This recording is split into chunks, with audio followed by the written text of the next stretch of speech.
So I'm rereading Uncanny X-Force from the beginning because I got bored. I'm on issue 7 right now. But I just noticed this. They're in the world. Phantom X and Deadpool are chilling with each other, right? Or, well, they're in their little group or whatever. But Deadpool's talking about getting private time, and he means, like, to jerk off or whatever. And he's talking about how the Watcher really encroaches on his private time.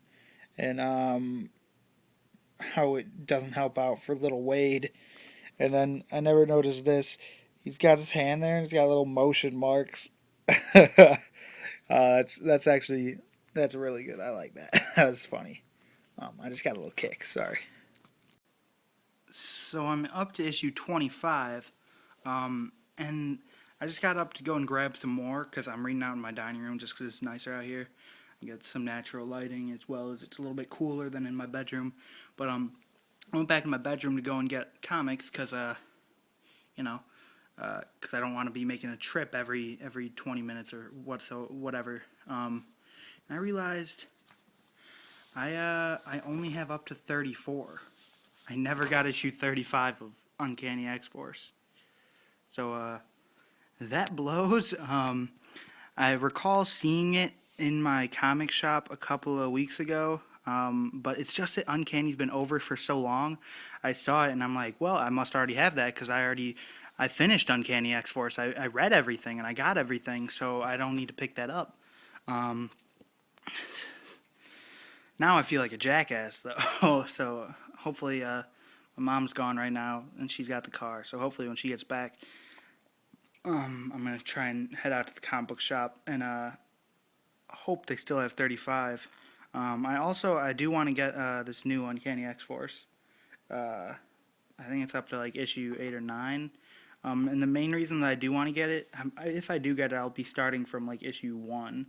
But the main reason I do want to get it is I've noticed more recently Phantom X is back, and I'm like, fuck yeah, screw that cluster, bitch. It's all about Phantom X. I actually do like Phantom X quite a bit, especially rereading these Uncanny issues. He's a really cool character, and I like him. He seems like at first he's doing everything for himself, but then you realize he really isn't.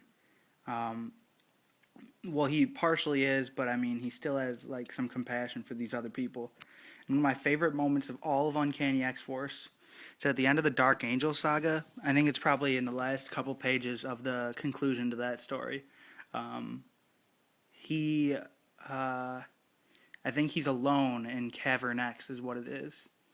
Or maybe he's in his museum or whatever that he made, even though it blew up. Maybe he started a new one. I don't really know. I think he's in Cavern X somewhere. And up hanging, there's a picture of the original X-Force, and then he hangs up a painting next to it, like a humongous painting of the original Uncanny X-Force team. And the fact that he, of all people, did that is like, it was awesome. It was one of my favorite moments of this whole book, or of this whole series or whatever. But now I think I've got 10 issues left. Yeah, 25. And then I've only got up to 34, so hopefully I'll be able to go and get 35. I'll be really pissed if I'm not able to get it today. I'm going to go to my comic book shop, and if they don't have it, I'm going to go to a different one that's like almost like 25 minutes away. So, I don't know. I got to get this issue now. I'm really pissed. So I hit up the comic book shop. Gave me this Axe Cop bag. But now I normally don't show stuff before I read it all, but this is going to take a while to read, so you guys will probably see it later in this episode, but I kind of just feel like getting them out of here, getting them out of the way now, because for me it'll be probably like 2-3 days before I'm done with all these books. So yeah, I found it. They didn't have any regular issues of it, but I did find Uncanny X-Force 35. It is a variant edition, so it cost me extra. But I do get a free bag and board, and I need to go ahead and start purchasing bag and boards, which they put it in here upside down. I don't know why, but I need to start getting me some bag and boards, because my books, when I was looking at my Uncanny books, some of them are in, well, not in bad shape, but they could be in better, you know what I mean? So I'm gonna start investing in bagging boards, but I just spent like hella money on this, and then I'm gonna be trying and save up a little bit for hopefully Chicago Comic Con, Wizard World. I'm gonna try and hit that up.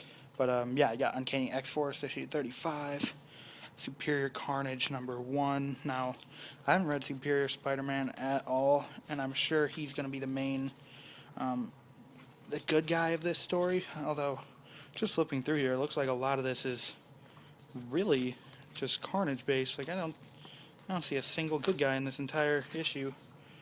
So I'm hoping that it stays like that because I haven't read Superior Carnage at all. But you know, so hopefully this will be good. I've read the past Carnage issues or stories, I should say. And then I went ahead and I did it. I got the new Uncanny X-Force. I got #1, #2. They didn't have #3, so I'm gonna have to read that online once I get to it. I will be planning on picking it up, but I mean, and they had some Venom issues. I wasn't sure which ones I was missing, so I do need to try and figure out what I'm missing from that. But 4, 5, 6, 7, and 8, which is new this week, I guess. So I'm gonna have to read all of these, but I'm not gonna get to them until I finish Uncanny, the regular run. I'm on 29. So I've got a lot of reading ahead of me because I don't want to just grab 35 and be like, oh, better read this. I remember sort of where it left off at, but I do want to read all of it just to be sure I don't miss things. Like even rereading this, there was stuff that I missed the first time, and my dog licking a plate. Good job, Bingo. And you know I had to get it.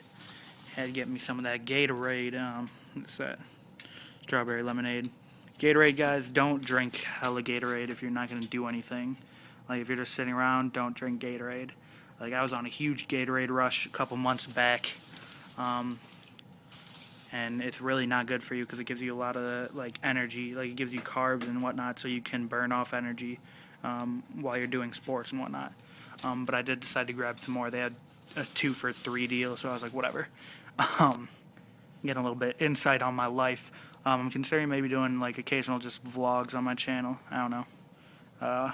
Just been a little inspired by Rocco the Great, who's back. Thank the Lord. Check out Rocco the Great. Love his videos.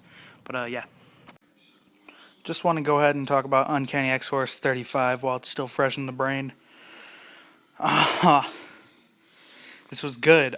It was a great wrap up to the original series. Now, if this issue didn't exist, the series was okay. Like, it had a decent enough ending. Like, I clearly thought that was the end, so it worked, obviously. But this was just awesome. Great ending. And the best part was here when Evan was back at school and Deadpool snuck in and was talking to him and whatnot. It was just awesome. Just the way Deadpool acted was perfect. And now this explains why there's that cluster character in the new Uncanny X-Force. I never understood. They use like this cloning type process to bring Phantom X back, but they accidentally made it so there was a separate body for each brain because of Deadpool messing around with it. So that's why, because, you know, if you guys knew, Phantom X had 3 brains. So now there's a separate body for each brain, and that is why. I was curious as to who this cluster character was, and then what happened to Phantom X, blah, blah, blah, blah, blah, blah, blah. But, so, I guess that's, like, the evil one, like, the dark one. Like, he's the one that probably killed Evan, or, well, the Kid Apocalypse. Not Evan, but who Evan was cloned after. This one, she says she's the nicest of them all. And then we just got this one, the regular Phantom X, who's now with Betsy. And it had a nice little ending, and I really enjoyed it. I thought it was great. So yeah, if you guys haven't read Uncanny X-Force, all of it, you guys definitely have to. Pre-Marvel Now. I'm about to get started on Marvel Now. I got some reading ahead of me, so I don't know. We'll see how it goes. Hopefully it's Pretty good. I mean, I'm not really sure the way this ended, how it would really work with Psylocke. I'm thinking that this new Uncanny X-Force is different from this current one where they were a hit squad. Um, but I mean, we'll see. I'll get reading that soonish. Hopefully it doesn't suck, because I just picked up like the first 8 issues, so hopefully it doesn't suck. But yeah. Alright, so after this first issue, I mean, right now I'm disappointed reading this first issue. Now, I hope it'll get better, but, I mean, the first issue, there's not even a team. But I mean, it's just, Psylocke, most of all, she's 100% out of character. She's swearing every 30 seconds. She's being, like, short lines, ill-tempered. It doesn't make sense for her, even after what happened with Uncanny. Apparently, this is 6 months after the end of Uncanny X-Force. She, like, disappeared, because something happened between her and Phantom X, I guess. They met up with Puck. They're taking on Spyro, um, and then we see them fighting and blah blah blah. Apparently, Spyro's harboring this mutant girl who's like controlling all these people, and then just out of nowhere, Bishop shows up and he's like, "I'm back, bitches." It's like, finally, I made it. I'm back. And then he just yells at it, "I'm back." So he's back, I guess. Um, and then we see Phantom X chilling with Cluster, and they're thieving. And then the grossest thing is this: they kiss, and they're both part of the same. They're two different parts of the same person, and it's like, oh my god, that just took me for a loop. I don't know. I don't really know how I feel about this right now. I'm really hoping it'll get good, especially once Phantom X comes back into the story. I'm sure primarily, maybe we can figure out what happened between him and Psylocke. I'm hoping for a reconciliation. She's a totally different character in this, but I mean, we'll see what happens. Yeah. All right, so I read all them comics. In Uncanny X-Force, the Bishop story was pretty quickly sidetracked with Psylocke and her connection to Phantom X, as well as Cluster and Weapon 13, which is what Evil Phantom X is called. Those are the now 3 separate bodies of the 3 brains of Phantom X. So we got Cluster, Weapon 13, and Phantom X. We started to kind of figure out what happened between her and Phantom X in issue 8. I mean, it's not great, not as good as Uncanny X-Force, like that series was, like nowhere near it, but still, it's decent. I mean, she's kind of out of character, Psylocke, but I don't know, I'm gonna keep on picking it up, you know. I don't know, read Superior Carnage, this was mad good. Earlier I said that I didn't even see Hero in it, I kind of got the idea that this was going to be another one of the, like, Carnage, like, limited series, but this seems more like it might be ongoing. But this was pretty good. I did enjoy it. Wasn't great, but it was good. We had Wizard doing his thing, and then we should be getting Claw next issue. Wizard's starting up a Frightful 4, and he wants Carnage to be a member. So yeah, I think Thundra's dead, so I don't think she can be a member. So I think it's probably gonna be. I'm trying to think of who the 4th member could be. I don't know. But yeah, this was good. Uncanny X-Force, like I said, was meh. But I'm gonna keep on picking it up, see where it goes. And then, as I said, this was awesome as hell. Love this original run on Uncanny. Yeah. Alright, so out of Comic-Con, something I did not mention, because by the time I had filmed the information hadn't been released yet, But we did get a title for the second Avengers movie. That is Avengers Age of Ultron. I'm sure all you guys have already heard by now. But that means that Ultron will be the villain in Avengers 2. Um, Now, they're not actually taking anything from the story of Age of Ultron for a couple of reasons. One, from what I understand, the story wasn't all that good. I didn't read it all, but it wasn't great. Um, Two, they don't have the rights to Wolverine or Sue Storm, who are two of the main characters of that story. Not to mention, they said Ant-Man will not exist. Neither will. They said Ant-Man, but everyone's pretty much like neither will Hank Pym. I think he might. I think Joss Whedon might have even said Hank Pym. I'm not positive, but he's not going to be in this movie. Uh, which is a little bit surprising to me, especially since like Ant-Man's the first movie after Avengers 2. I was thinking maybe they could introduce Hank Pym in Avengers 2 and then have him be Ant-Man in his movie right afterwards, but I don't know. Whatever. Um, a lot of speculation is that the creator of Ultron will then be Tony Stark, which I mean that makes sense. Uh, but yeah, it's some good news. We got the information on that.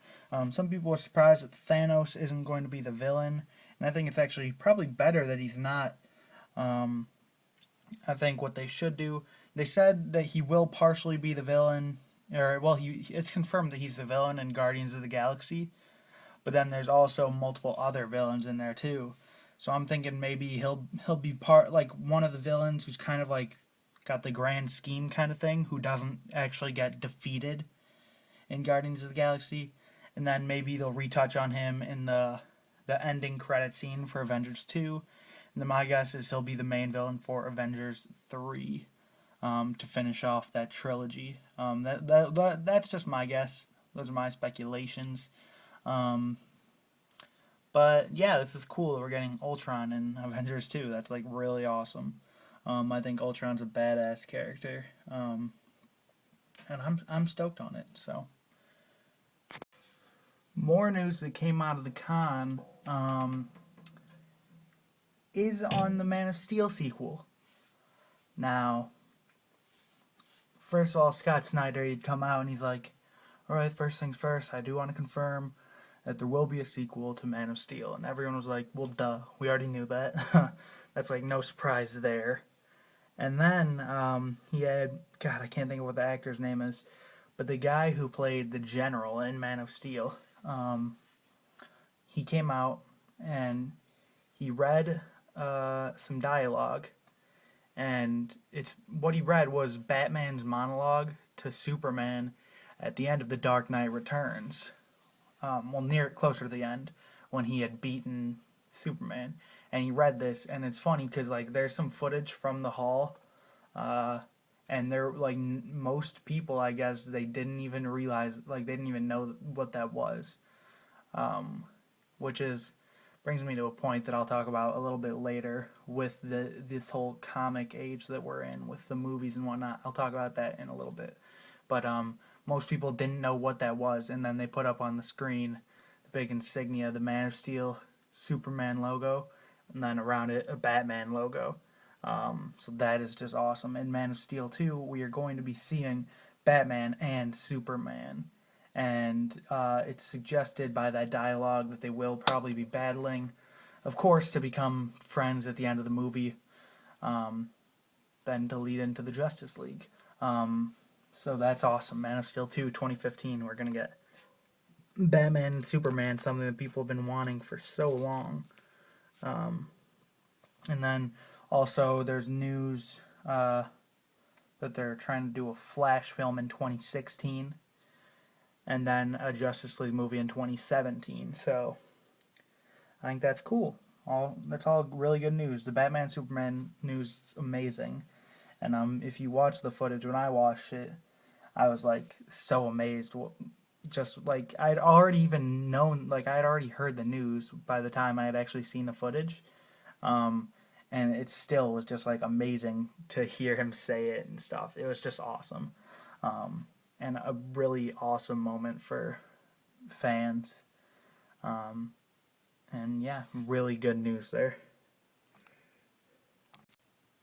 Now, what I wanted to talk about, and sorry, the where I've got this, you're gonna be getting some weird sound. But what I want to talk about is this whole age with the superhero movies. And just, I mean, it's awesome to be like a comic book fan in right now with all these awesome movies coming out and everything like that. The only thing is,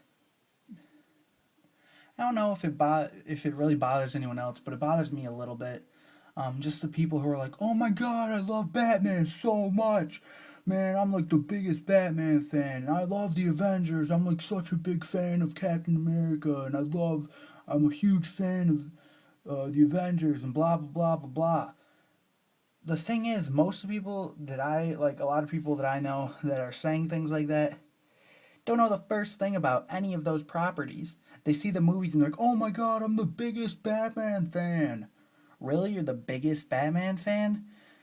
I don't know. It just pisses me off a little bit. um, just that everyone. I mean, I like how everyone can kind of come together and we can all enjoy these superhero properties and whatnot. But at the same time, I just these people aren't like full on like fans like we are. You know what I mean? Like you're the biggest Batman fan. Uh, Tell me a little bit about Robin. And they're just like, yeah, man, Robin is like, he was a police officer, and he was like helping out Jim Gordon, and now Batman gave him the Batcave. I'm like, oh my God, not even close. That's like not even Robin in the Dark Knight universe. They just named him Robin as a little tip of the hat, a little nod to the fans, you know.